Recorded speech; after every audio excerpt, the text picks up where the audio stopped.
You think you know fairy tales, the glass slippers, the poisoned apples, the charming princes. But the versions you heard as a child are lies.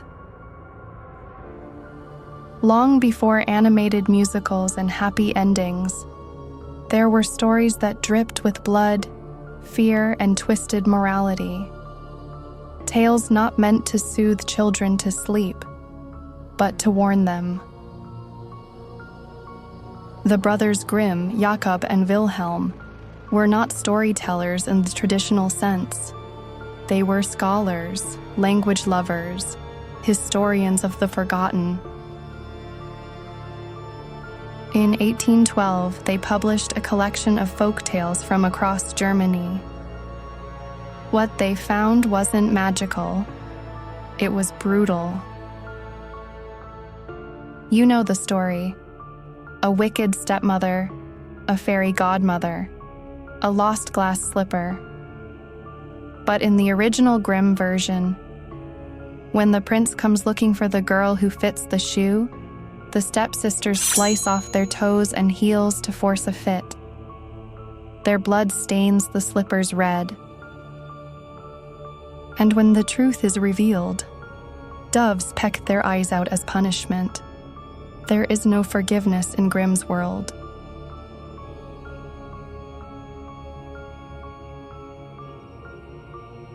In Disney's tale, the prince kisses Snow White to wake her. But in Grimm's telling, he falls in love while she's dead.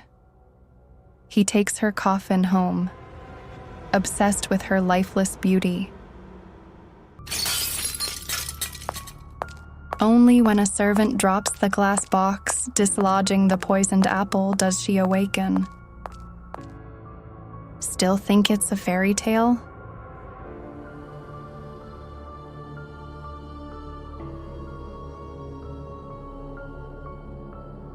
Red meets the wolf in the woods. In some early versions, he kills her grandmother, cooks her flesh, and pours her blood into wine. Then he feeds them to Red. She eats her own grandmother before he eats her.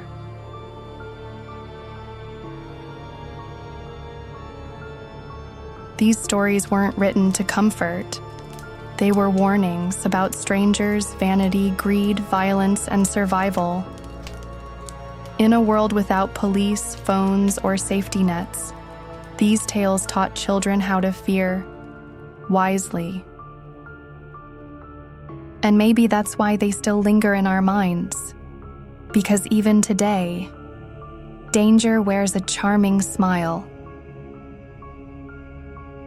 The Grimm Brothers gave us the blueprint for every fairy tale you know, but they didn't wrap it in ribbons.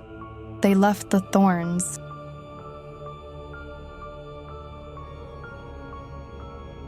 Subscribe for more forgotten truths, twisted legends, and stories that refuse to die. Next time, we enter the house of the robber bridegroom, where a young girl uncovers a den of murderers, and one severed finger becomes the key to survival.